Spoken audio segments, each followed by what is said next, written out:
Hello, it's me, Antonow 2 here, today with a review of a FV215b 183 Tier 10 British tank destroyer. Yeah, this tank will be probably added to the live server in early March as far as I'm informed, so yeah, this is the test server. Yeah, let's have a look at the stats.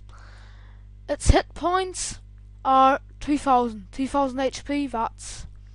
That's average. It's all the tier 10 tank destroyers have got around 2000 HP.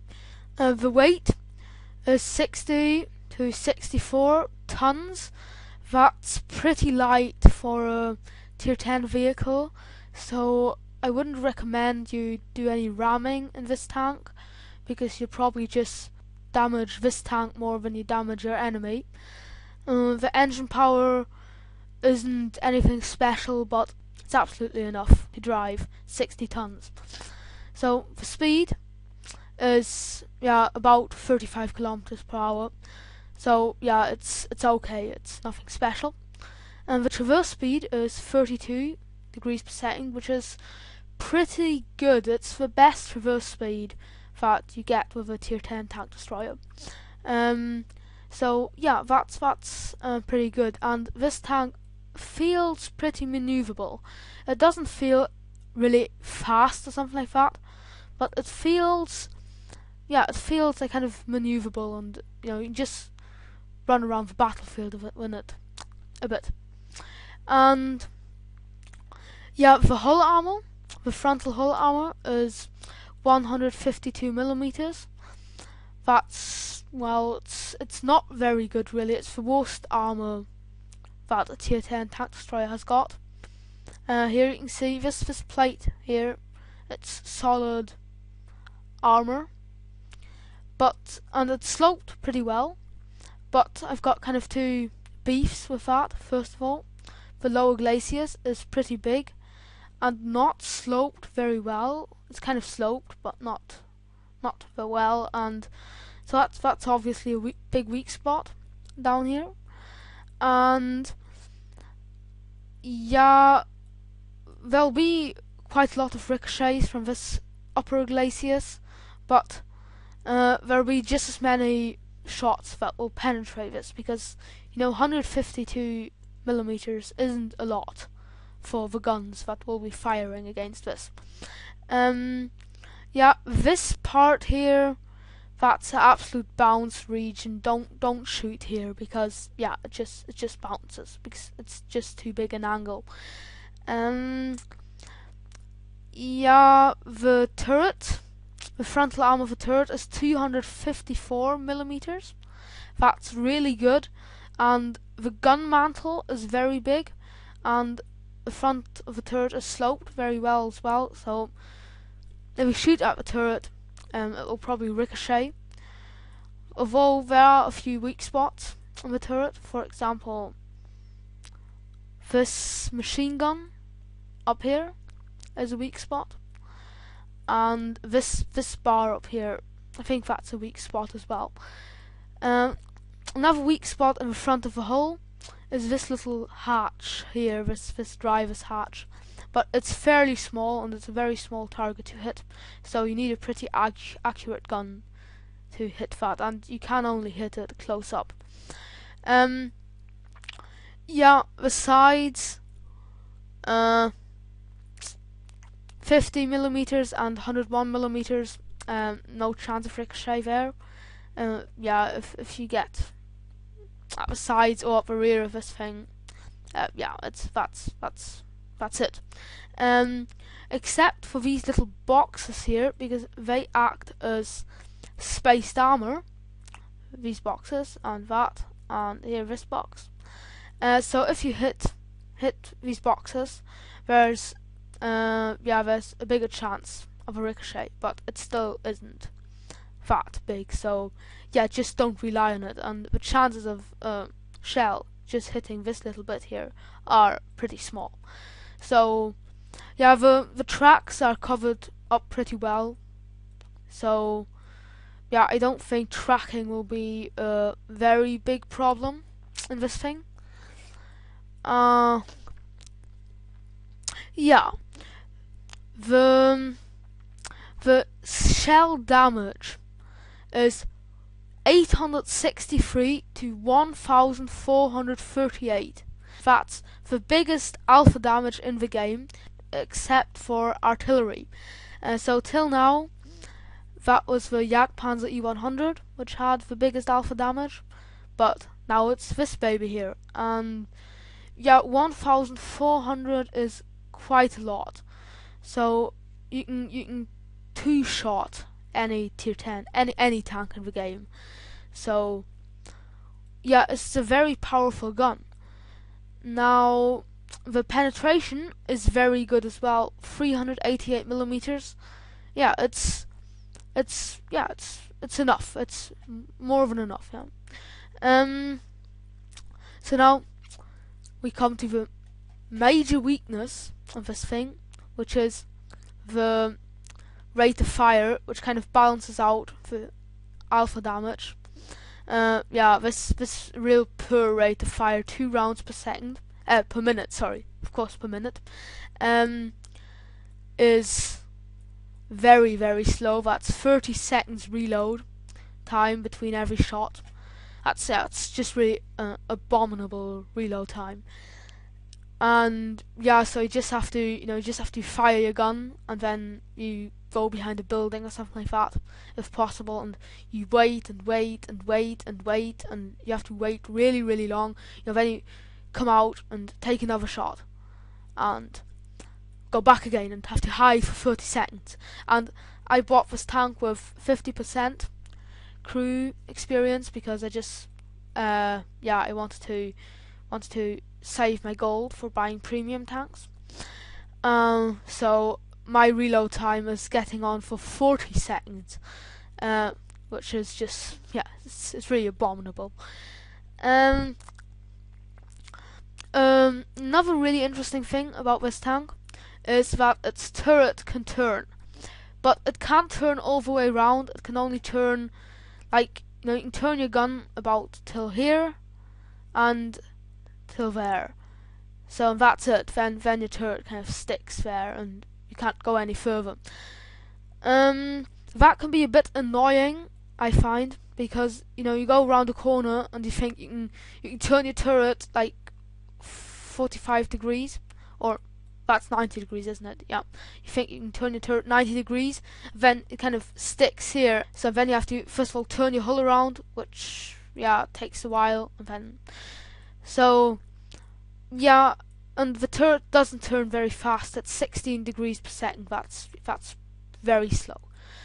The view range, you get your standard 400 meters. It's just absolute average for a tier 10 tank. And then you've got 750 meters signal range. That's good. It's just like on any tier 10 tank. So that's the stats. Now, one thing I have to tell you about this tank is that when you buy it, first of all, you just get 2 armor-piercing shells and 10 high-explosive shells. So that's a problem because I didn't read through this. I just clicked onto accept and went into my first battle with this tank, and I was spawned and it said 2 ammunition, and I thought, what the fuck, what's going on? So then I had to after 2 shots I had to switch to HE, which was kind of cool because I penetrated a T110E3 from the front. Well, I didn't penetrate him, obviously, with HE, but I all the same damaged him. Yeah, it cost him 500 HP, that shot of me. So that was pretty cool. But all the same, if I would have penetrated him, I would have easily dealt 1,200 damage. So that was kind of annoying. So make sure to get this right so that you've got more armor-piercing shells than high-explosive shells. A problem I find with this tank is, with this really bad rate of fire, 2 rounds per second, if you miss your target or if you ricochet, then for one thing, you've wasted 30 seconds of reload, and then you've spent 2,250 credits for nothing. These shots are really expensive. It's over 2,000 credits for one shot. You can't really afford to ricochet, except if you're using premium account or if you play a premium tank every second game. Yeah. So now what I want to do is I want to compare the gun of the FV215b to the gun of the Jagdpanzer E100, because that's the obvious gun to compare it to, because it's kind of the only more or less similar gun in the game. And before this gun appeared, the German gun was the most powerful non-RT gun on the battlefield. So the caliber obviously is a lot bigger on the British tank because it's got bigger damage. The rate of fire is a bit slower, but it feels a lot slower, I must say, on the British tank destroyer. The penetration is better. It's not it's the average penetration is better. The maximum penetration is worse, but the thing that really matters, the number that really matters, is the one right here at the front, and that's better. So the average penetration will be better on this. The average shell damage is a lot better. It's 300 HP more. So you've got 1,750 to 1,400 maximum shell damage, but the average shell damage is more or less the same. It's only 100 more with the British. So in my previous video was kind of a preview of patch 8.4. I suggested that this tank would be a real sniper tank. So I was obviously mistaken about that, because it's got real abominable accuracy, 0.4 accuracy. This is obviously a brawling gun. You won't do any sniping with this, no way, because you'll miss definitely. The gun of the Jagdpanzer E100, it's not sniper accurate, but it's you can shoot from a certain distance, and you can be sure to hit your target from a certain distance with this gun. Well, with this one, you can't be sure. Now, the aiming time is the thing on the British tank which really gets on my nerves. 3.4 seconds. That's 3.5 seconds just aiming. That's really, really sad. Like you've reloaded and you drive out of cover to take a shot, and you drive out of cover and you have to wait for almost 4 seconds till this gun has aimed, and you have to wait that long only to get the 0.4 accuracy, which definitely isn't good. So okay, of course that's obvious. If this high caliber gun, that's obvious, but it's all the same. It really really gets on your nerves.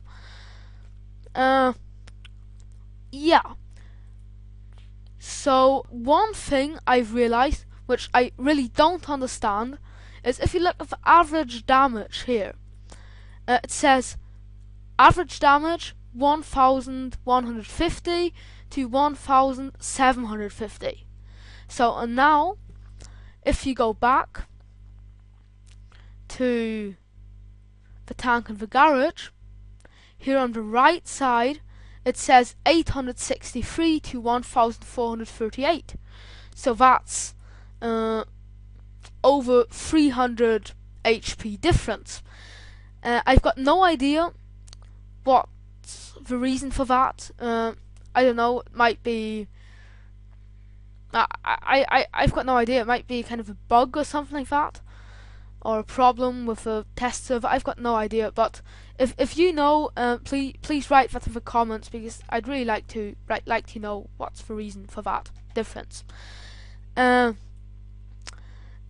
By the way, I've noticed the same difference with the Jagdpanzer E100, because if you go to the vehicle details here, it says 788 to 1313 average shell damage, and then if you look at the stats of a gun, it's suddenly 1050 to 1400 average shell damage. So that's again the difference of almost 200 HP. So yeah, please, if you know anything about that, please comment, because yeah, I'd really like to know. So yeah, enough of garage talk for the meanwhile. Let's have some gameplay. Yeah, so this was, I think, my second game in this tank, so yeah, I haven't really quite got used to it. You can see I've still got only these 2 armor piercing shells and then 10 HE shells. Yeah, this isn't really a tank I like. It just doesn't really suit it doesn't really suit the style of gameplay I prefer. It's too slow. The reload time is too long, and the thing that sucks the most about this thing, I think, is the aiming time. It's real poor aiming time. So yeah, it isn't, as I already said, it isn't really slow. Like, you get to where you want to be, but it isn't fast. It definitely isn't fast. So yeah, what I'm trying to do now is I'm going for this little entrance here, and I want to kind of hide my hull and just let my turrets peek out. But I'll have 2 problems with that right here. The first one is that there aren't any, as it turns out, there aren't any enemies that I could shoot at right here, and my gun depression isn't good enough to hide my upper glaciers. You can hide your lower glaciers usually, but your upper glaciers, you won't be able to conceal that behind a slope like this. So the gun elevation on this thing is pretty good, but the gun depression isn't. So now I'm gonna try to get at this T110E5, but now I suffer from my abominable aiming time. So there, I aim and aim, now I even miss, so that's just 0.4 accuracy. Now I'm down to 1 shot of armor piercing ammunition. So I have to wait and wait. So as I've got my crew on 50%, the aiming time of me is almost 40 seconds. So not 30, as it says in the stats. So of course, you'll probably will be getting this tank at 100% or at least 80% or something like that.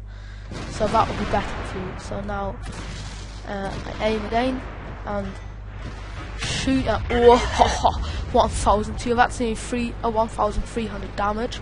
That's a bit ironical that he's only got 6 HP left. So yeah, I'm just kind of thinking, should I shoot now, because we're kind of wasting the shot on these 6 HP, but this 121 finishes him off. And yeah, I'm down to HE shells now because I've used up my 2 armor piercing shells. Now I want to go for this T110E3. So now here's the thing that I told you about earlier on. Like, you can't just drive around the corner. And there I couldn't penetrate him, but as I had HE shells, I all the same damaged him 500. Cost him 500 HP from the front. That's so. It can be a good idea to use HE on this tank, especially if you're facing highly armored tanks like the T-103, but you see, you can't just swap ammunition spontaneously in this thing, because your reload time just isn't good enough. With 30 seconds reload time, you can't just drive up to a T-103 and then say, oh, I can't penetrate them with my armor piercing shells. Well, I'm just gonna wait another half a minute to load up a HE shell. Till then, he'll have killed you, or at least you won't win the duel. So yeah, we're winning this fight, although it's not thanks to my contribution. Yeah, so if you shoot with HE shells, you can be sure to deal out 500 HP damage, but of course it's kind of wasting your shot, because you could be dealing out over 1000 damage. Yeah, so in this game I do better, but I don't do very good either. So I do try to do something which I'm not very good at in this tank, which is sniping. But astonishingly enough, I could hit him. That was just really a really lucky shot. So I got my first kill. I did 800 damage. He that AMX-50B killed him. Yeah, that was just really pure luck, because my aiming circle, you saw my aiming circle, it was that big. Yeah, it was just pure luck, really. So yeah, that's a T-75 heavy, 57 heavy, sorry, and a E-50M. Yeah, I'm kind of wasting those two guys because of my 30 seconds aiming time. I can't really help them. By the way, in this game I've changed the distribution of ammunition, so now I've got 10 armor piercing shells and only 2 AG shells, the way it should be. So now I try to come up close, because yeah, as I said, my accuracy really sucks. So one of our tracks was hit. Now yeah, I'm kind of being killed, and yeah, it's just the problem is, this tank is like an autoloader tank without an autoloader, so once you've shot, you're just absolutely vulnerable for 30 seconds, and but you only have got one shot, so and now I'm alone here, so I'm definitely gonna die, because there's an IS-8 flanking me, so I can one-shot both of them, but both of them can one-shot me as well, and no matter whom of them I kill first, the other one's gonna kill me afterwards, and I have to reload. So yeah, I kill him there. So and now this E-50M comes up and wants to kill me, so now I try to take cover of him behind this hill, and an IS-8, he was like kind of there, he sniped me. Yeah, I can't quite figure out how to play this tank. So you have to kind of, you can't go up front, because you get killed straight away after you've had your shot, because you're absolutely vulnerable after your shot. But you can't fight from behind as a sniper because of the horrible accuracy. So you kind of have to stay up close behind your heavies, I guess, and just try to soften up the enemies for them from behind. But this tank, it's just it's very difficult to play. I guess after when I had a few more games in this tank, I'll probably be better in it, but I think I'll never be all that friendly with this buddy here. So yeah, we're back in the garage, and concerning tactics with this tank, I think I think you should play it like a Jagdpanzer E100 because it's just the tank that's the most similar to this one. So for those guys of you who have got experience of a Jagdpanzer E100, the best thing to do is to platoon with another of these guys, or even better with two, so that you've got three of these tanks in one platoon. But it's enough if you've got two already. Then you stick together, and the best thing that can happen to you then is if you spawn on a city map like say Ensk or Himmelsdorf, because you just push along the road beside each other, and any enemy tanks that you encounter you can just take out within a blink of an eye, because just two shots of this gun and any tank in the game is dead. So yeah, I think that's the best tactic with this tank. If you're alone, as I said, stick behind your heavies, just not far behind, just like behind their main line, and just soften up the enemies for them. The crew skills you should use for the commander. I think you should probably train your whole crew, brothers in arms, because it will just really help to keep down that abominable loading time and aiming time, and the commander, you should probably have 6th sense on the commander. That's always a good thing to have. For the gunner, you should definitely have snapshot, because it will keep down your aiming time. You should have that. And of course you should probably have brothers in arms for first skill. That's what I would do. I'd first of all train skills, and then swap them for brothers in arms, and then train for skills again. So I would train snapshot. That's important. Camouflage, I wouldn't recommend camouflage because this tank's so big. Look at the size of it. It doesn't matter how much camouflage you've got, and if you've got the camouflage net or not. The camouflage will remain bad on this thing, so just don't bother. It won't help you a lot. As for the driver, I think it might be a good idea to have controlled impact.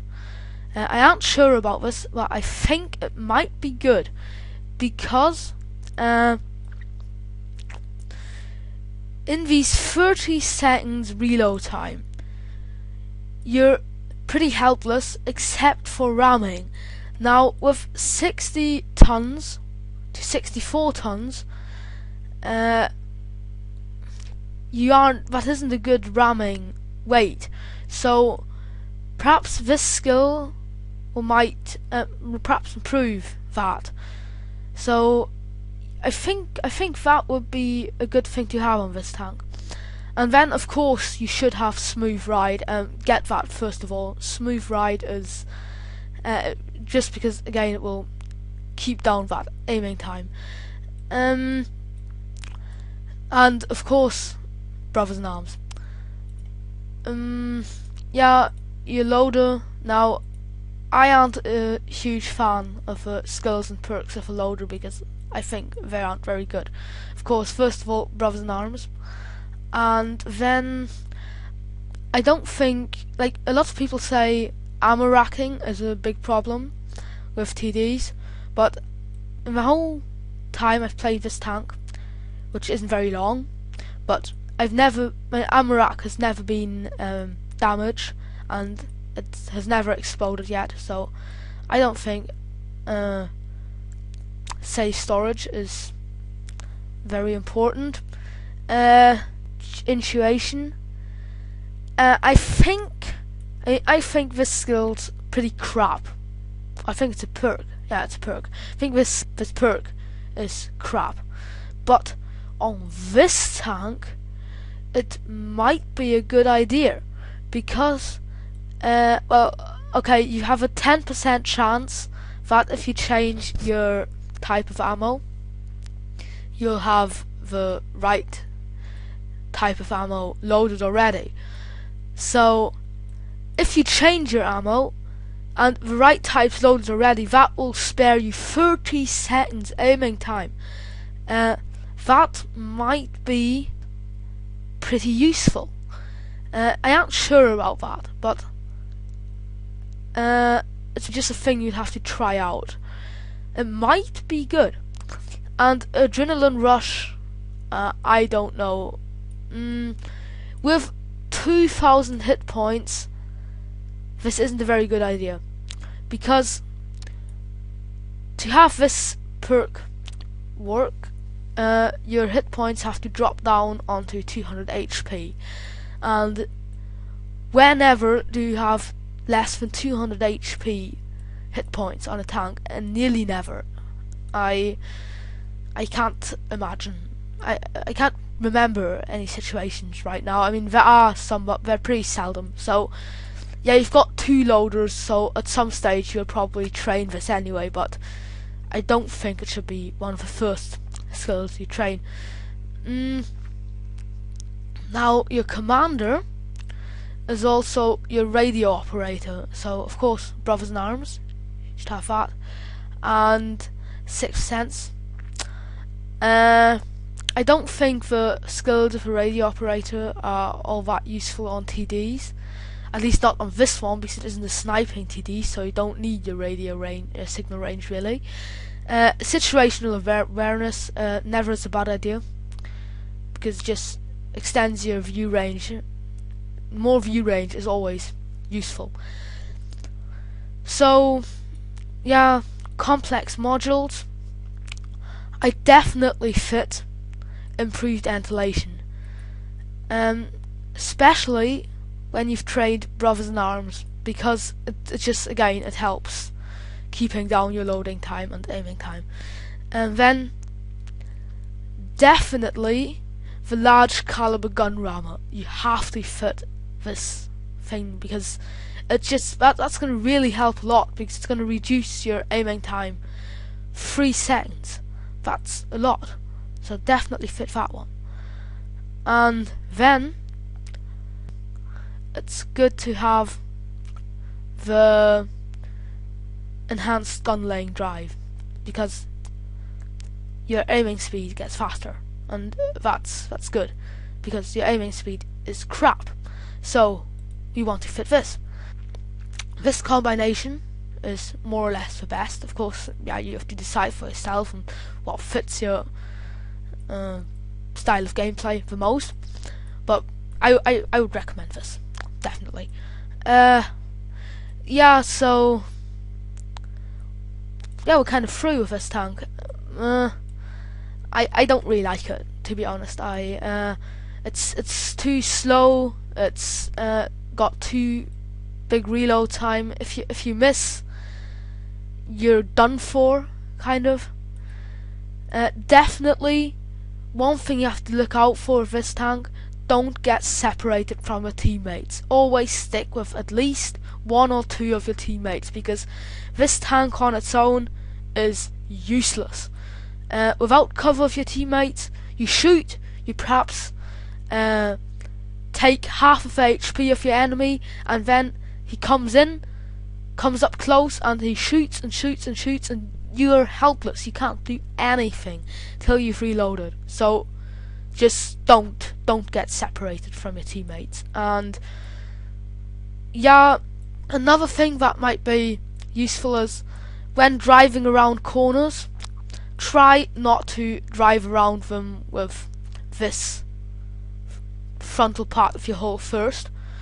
What you should try to do is drive against the corner of this frontal part of your hull, so that your enemy, if the street is here and the corner here is here, you drive against the corner with the front of your hull, so that your enemy can only see this part of your hull at a very steep angle. So yeah, he's going to shoot there, and he's definitely going to ricochet. Then you drive back, take a shot at him, and then drive forwards again against the corner. That's the most efficient tactic of this thing. Yeah, so I hope I could help you along with how to play this tank and if you should be buying it or not. I don't think you should, because there are a lot of better tank destroyers in the game, like, for example, this one here, which is my personal favourite tank destroyer. Yeah, I'm probably going to do a review on this one soon, because I really love this tank. And yeah, so I hope you enjoyed this video. If you did, please like it, and yeah, share it, comment on it, comment what I could improve on it, and yeah, see you next time, and thanks for watching. Bye bye.